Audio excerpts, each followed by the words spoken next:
Hi, ഇന്ന് Abe Explains നമുക്ക് കുറച്ച് prepositions നോക്കാം. Preposition നമ്മൾ സെൻറ്റൻസസിൽ ടൈം, പ്ലേസ് ഓർ പൊസിഷൻ, അതായത് സമയം, സ്ഥലം അല്ലെങ്കിൽ സ്ഥാനം സൂചിപ്പിക്കാൻ വേണ്ടിയാണ് prepositions ഉപയോഗിക്കുന്നത്. ഓക്കെ, അപ്പോൾ ഈ വീഡിയോയിൽ നമുക്ക് prepositions of time, അതായത് സമയത്തിനെ പറ്റിയുള്ളത് നോക്കാം. ഫസ്റ്റ് വേർഡാണ് in.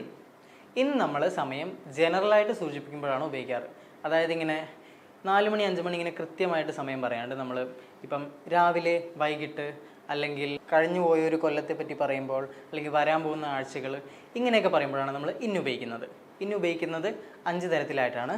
First one periods of time, second one years or centuries, third one seasons, fourth one months or weeks, and finally different parts of the day. അപ്പോൾ ആദ്യം periods of time, അതായത് നമ്മളിങ്ങനെ ഭൂതം, ഭാവി, വർത്തമാനം എന്നൊക്കെ പറയില്ലേ, അങ്ങനെ ഉപയോഗിക്കുമ്പോഴാണ് നമ്മൾ ഇൻ ഉപയോഗിക്കാറ്. അതായത് in the past, in the future, in the present എന്നൊക്കെ പറയുമ്പോൾ നമ്മൾ ഇൻ ഉപയോഗിക്കും.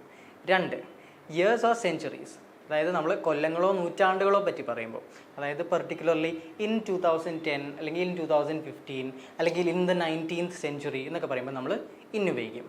തേർഡ് വൺ സീസൺസ്, അതായത് കാലങ്ങൾ, സ്പ്രിങ്, സമ്മർ, ഓട്ടം ഇങ്ങനെയൊക്കെ പറയുമ്പം ഇൻ സ്പ്രിങ് അല്ലെങ്കിൽ ഇൻ ദ വിൻ്റർ എന്നൊക്കെ പറയുമ്പോൾ നമ്മൾ ഇൻ ഉപയോഗിക്കും.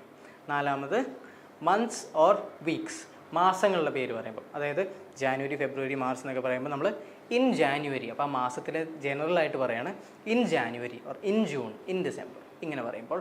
വീക്സ് ആണെങ്കിലും ഇൻ ദ കമ്മിങ് വീക്സ്, വരാൻ പോകുന്ന ആഴ്ചകൾ എന്ന് പറയുമ്പോൾ in the coming weeks. Okay, and finally different parts of the day, ആദ്യം പറഞ്ഞ പോലെ രാവിലെ, വൈകിട്ട് എന്നൊക്കെ പറയുമ്പോൾ in the morning, in the evening, in the afternoon. Okay, stay tune four part 2.